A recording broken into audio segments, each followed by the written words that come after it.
We are back with another video. Before we get into the video, like, comment, and subscribe to the channel. Is Megan Thee Stallion being sabotaged by her label? Megan Thee Stallion fans seem to think so because Champagne Thickums recently dropped 3 albums, which we definitely will be getting into today.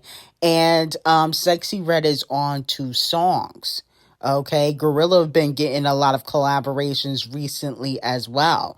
A lot of fans don't seem to think it's a coincidence or that Gorilla and Sexy Red make good music. Fans are saying record labels told Gorilla and Sexy Red to beef with Meg for some clout just for it to fail. So a lot of people are saying the recent shade Sexy Red threw at Megan Thee Stallion, which was when she basically liked a tweet and said no, she won't be working with Megan.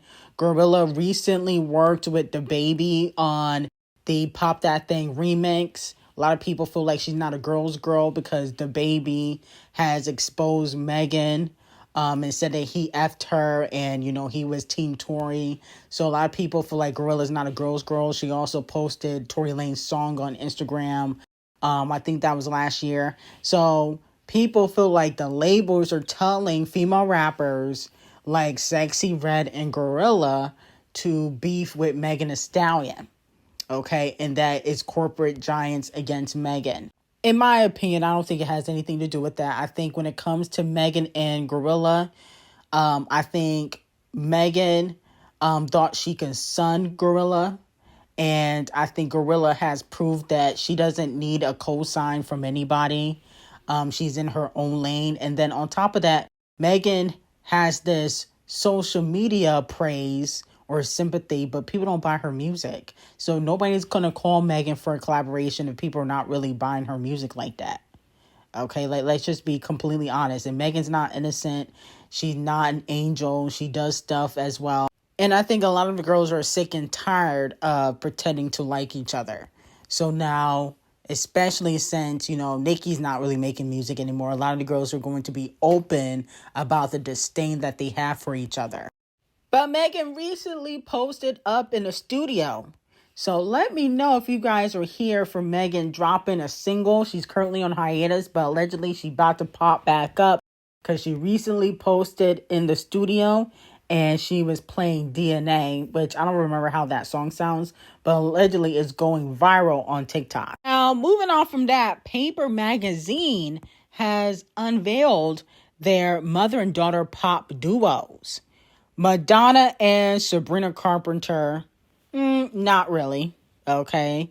Beyonce and Zara Larsson, I don't know if Beyonce would agree with that. I think she would prefer if y'all had named Blue Ivy, okay? She doesn't have Blue Ivy up there dancing and winning Grammys, okay, for no reason. So I think y'all might have to change that once Rock Nation gets in contact with y'all. Because Beyonce would say it would be Blue Ivy, not Zara Larsson, who also is a flop. Okay, Beyonce has a Grammy. Zara Larsson doesn't have any. No shade. No shade. I'm just putting out the stat. Beyonce would not be happy about this duo. Janet Jackson and Tinashe. I mean, I like Tinashe. Don't get me wrong, but I would think Janet Jackson and maybe Tiana Taylor a little bit more. In my opinion, I feel like they have a similar aesthetic. You know, or Normani, you know. I don't know if I would put Janet and Tinashe. Britney and Addison Rae. No. Lady Gaga and Jade. What? Oh my goodness. Imogen Heap and Pink Pantheress. Kylie Minogue and Rose Gray, Bjork and FKA Twigs, Nicole Hessinger and Tate Murray. Now that's insulting. Tate Murray copies Britney. That is very much an insult. Like, Nicole Hessinger was not even an icon. Like, stop. Liz Phair and Olivia Rodrigo. And then Robin and Tuvalu. Let me know if you guys agree with this list. I completely disagree with majority of the people on the list as mother and daughter. 50,000 lashings to Paper Magazine. Now, Drizzy dropped 3 albums. One is called Maid of Honor. The other album was called Habati. Some people speculate Alexa Demi is on the cover. And then Iceman, which is my favorite album out of all three, also dropped. And my whole thing with, Champagne Thickums, I think he's a phenomenal artist, but there was really no reason to drop 3 albums, whether you're trying to get out of your contract or not. It was unnecessary. Don't be like C Breezy dropping 40 songs. Like, we don't need that right now. So Make Me Cry was a little bit personal for the first song. He says, but all I can think about is the mountain to climb and the conversation surrounding my music like their Twin Peak. With Dot back in 2024 was a big piece. So it's like, this shit is me, but it isn't me. Y'all keep asking me what it did to me. That's what it did to me. When I dig deeper, they said dig deeper. Tell us how it felt to meet the Grim Reaper. From that, he's basically saying that Dot ain't nothing to play with. Okay, he technically low-key giving Dot his props, saying that he met the Grim Reaper. He said this album better have some big features. Well, sorry to burst your bubble, but I'm all alone for my mental. And I've been trying to end so many people, I almost forgot the intro. Been so sure of my words that I haven't used a pencil. Been so paranoid that nothing seems coincidental. So many people that's not around from that generation. Niggas want to talk about battle. I'm battling patience. Nigga, I battle frustration. I'm about to turn 40, dog. I'm battling agent. I'm battling the fact that the album ain't even dropped already and they asses complaining. Fuck it, I'm battling the label. Fuck it, I'm battling majors. I'll battle the stations till my ass back in rotation. Shout out to the real fans that knew what I had in the basement. Shout out to the fake fans that thought we had an arrangement. How many times have you tried to tell me I had a replacement?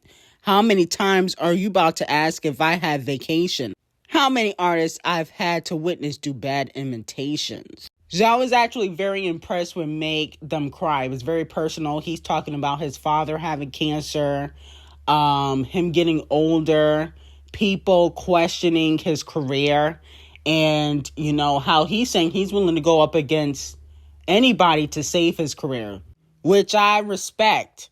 He also low-key gave Kendrick his props. I think now he probably respects Kendrick Lamar a little bit more since the beef, not realizing how, I wouldn't say lyrical Kendrick was, but how witty and how he was able to turn the general public perception of, Drake. Now, in Whisper My Name, he said, ashes to ashes, dust to dust. The dustiest niggas been fucking with us. Am I a GOAT? Well, probably not. I probably was, but you probably forgot. My white label had to go white label shit when he stepped out his body and finally got hot. Hand me the tools like I'm picking a lock. Then he said, I'll take $500K down to dinner. I never could learn shit from none of y'all. Wow. Now, that's a Camel Face diss. Remember, people were saying, would you take a dinner with Camel Face or $500K? I think everybody that has common sense is taking $500K. Even Camel Face told people to take the $500K. So I don't know if this is really a great diss, but it is a diss. Then at Playboy Bottom Bussy Cardi, he said, baby boy, please, I heard what you said to little bro about me, And when you run into the Iceman, what you gonna do besides freeze? You ain't pulling no trigger. You ain't from the streets. Yikes. Playboy Bottom Bussy Cardi, who has worked with The Weeknd and Kendrick Lamar last year, which is, Drake's ops, has been talking shit about him, and it got back to the Iceman. Now, in the song Don't Worry, Champagne Thickums mentions Nicki Minaj and Cardi B. And a lot of people are upset about it. That is probably, in my opinion, the worst song on the album. Not because he mentioned Nicki and Cardi B, but because I just don't like that song in particular. I thought that was a filler song. But he said, Ref, he's so drunk, he just played Nicki and then some Cardi. I'm sorry. And I'm like, I don't think people understand what he's trying to say. He's saying somebody that works for him, whether it's a DJ or whatever, when he was out and about, was playing Nicki and Cardi. And, you know, he's sorry to obviously Nicki and maybe a few of the fans because of his loyalty towards Nicki that he really doesn't have. No shade. He don't really have much loyalty to Nicki anyway. I wouldn't even name dropped Cardi if I was him.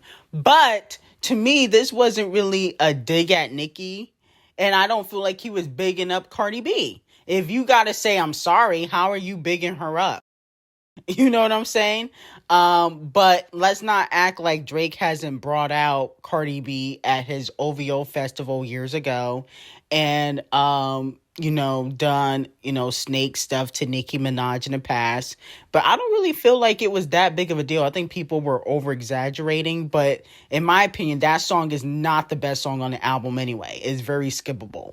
Now, Champagne Thickums also decided to take more shots, more aim at Camel Face and Janice Shut the Fuck Up. He said, swear my label gotta free me, baby. Blow on me just like some tea, baby. He said, how many more interviews y'all gonna do just to get Ice to chill? They trying to cover it up like a quilt. Rari goes skirt on a boy like a kilt.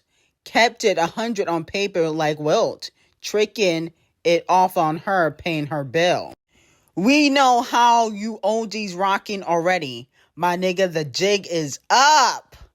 They say the truth will set you free while mine is gonna stream while you watching HD. They say that karma could take an eternity. Yours is dropping the same night as me. Funny thing is that they ain't gonna compete. You gonna get yours while I'm doing me.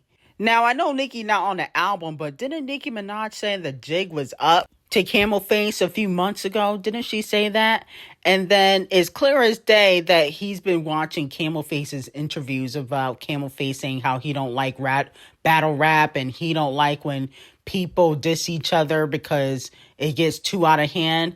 Clearly, you know, Champagne Thickums was feeling like he was trying to save face because he didn't want to get dissed. And I told y'all Camel Face was going to get dissed on the album. Then he said to the king of rap, Kung Fu Kenny, white kids listen to you because you feel some guilt.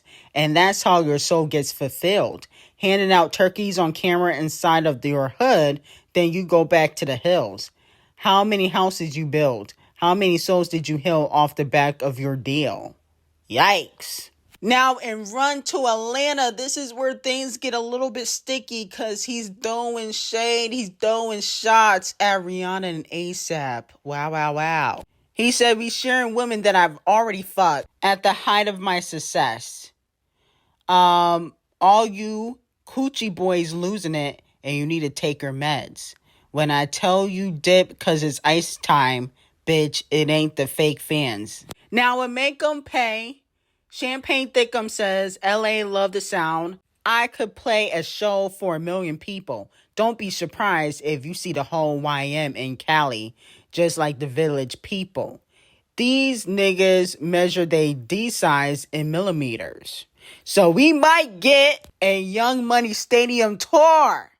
That's what he's teasing. Then he goes after Kung Fu Kenny again and said, ain't no passes for you crip walking.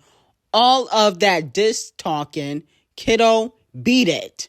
I'm supposed to be my brother's keeper, so don't make us hit another buzzer beater. And don't be suddenly eager to hit me up and have no discussions either. He also said, you niggas run to talk to Hove for a second opinion. Me, I send 10 T's and accept the mission because I rather death than submission. J. Cole come to the front of the congregation. He said, I love you because of the history, but if we being real, I could never forgive you. And you never called me back, but destiny's written for real. Fuck a big 3 anyway. There was too many chefs in the kitchen. It was a mess to begin with. And now they got a new GOAT, and we got to take the position. The new GOAT is Kendrick Lamar. 100 million streams vanish. No one got questions for niggas. Well, maybe I'm the best as the villain because I got real numbers on niggas who say they got billions. I got all the chains that they've ever repped in Virginia. I got niggas prized possessions. I get possessive on niggas. I'm pressing everything.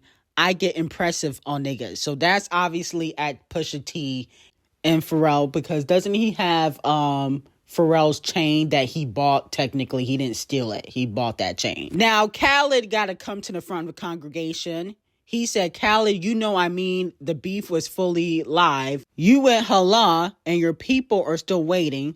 But apparently everything is in black and white and red and green. I'm seeing everyone's true colors. So he's calling out DJ Khaled for not basically sticking with his people because of where he's originally from.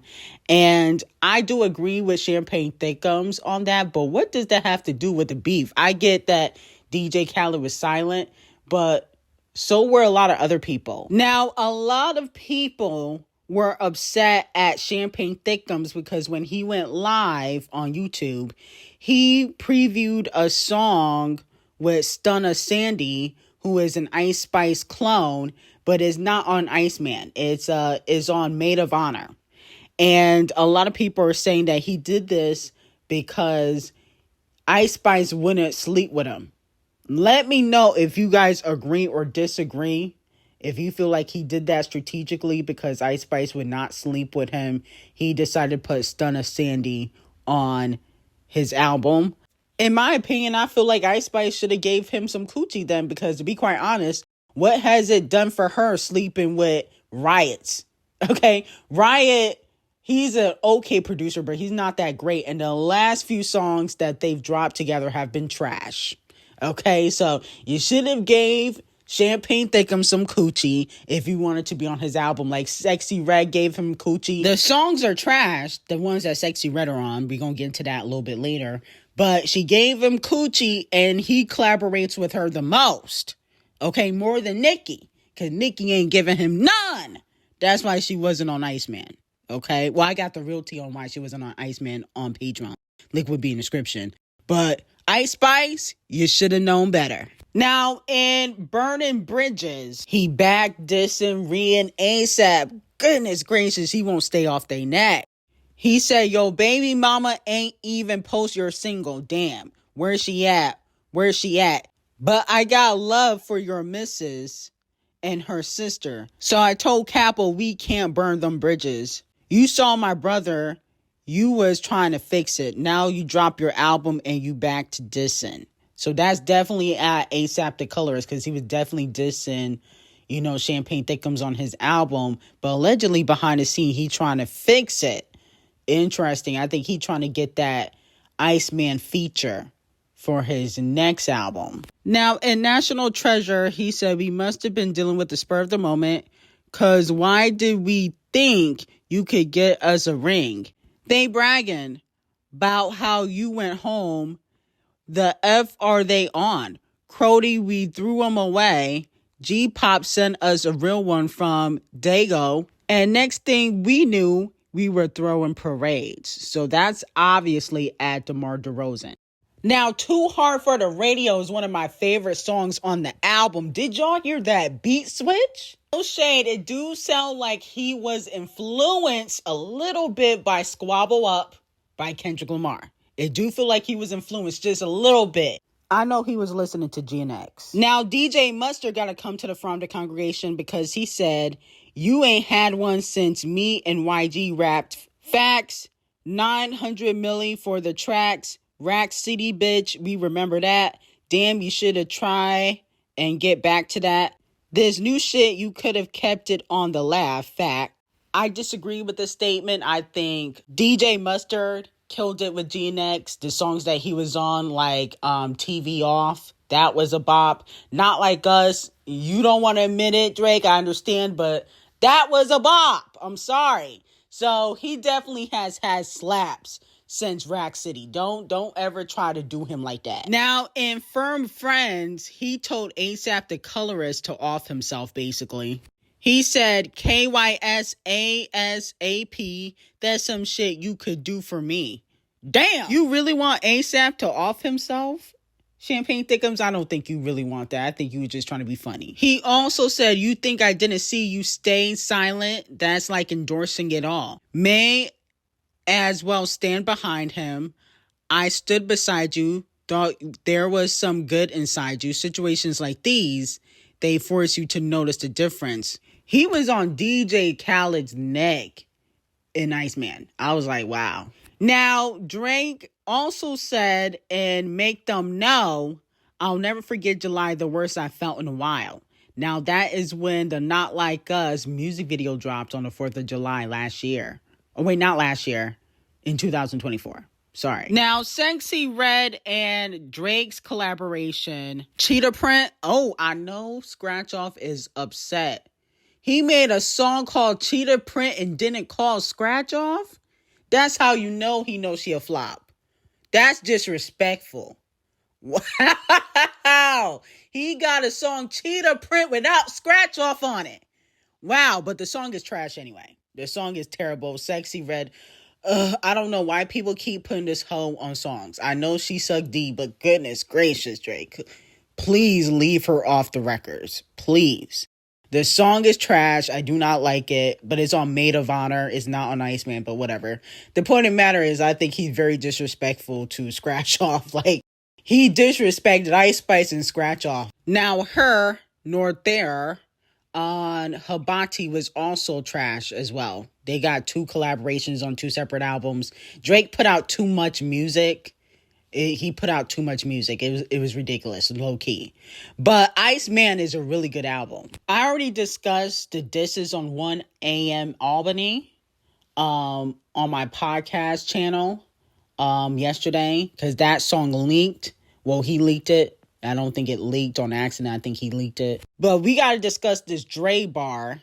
He said if Drake took out the AK, maybe he'll be in jail. Now, obviously, he's talking about Dr. Dre. He believes that Dr. Dre is guilty, obviously, of DV, maybe SA, and a few other things. But Dr. Dre is a person that helped Kendrick Lamar's career, and Kendrick brought him out during the pop out in 2024, so that's why he throwing shade at him. Overall, based on these 3 albums, I think Iceman is the best album out of all 3, in my opinion. He definitely, whether he dissing Kendrick or not, I think he definitely respects him as an opponent. To be quite honest, I feel like he went harder on A$AP than he did on Kendrick Lamar. He went harder on DJ Khaled. He just made a bunch of short jokes with Kendrick Lamar and how people see him as the GOAT.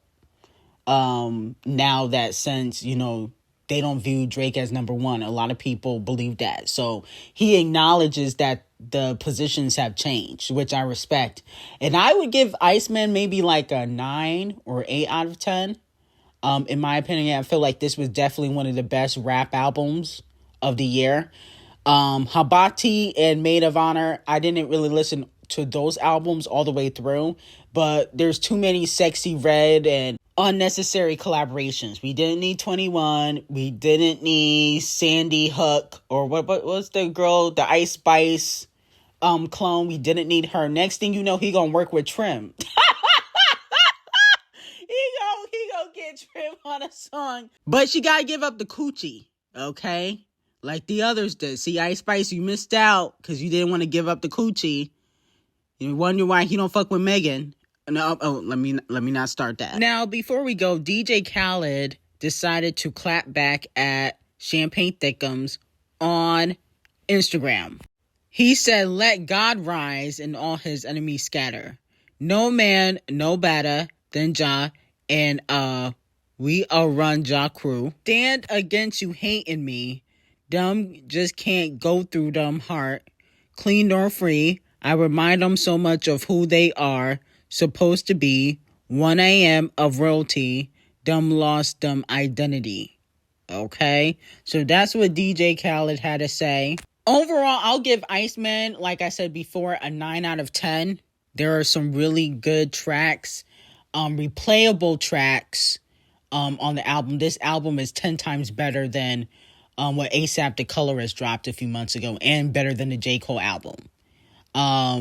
I think it might be a little bit better than Baby Keem, maybe a little bit better, not too much, because I gave Baby Keem a 9 out of 10, and Don Toliver still, has one of my favorite rap albums of the year.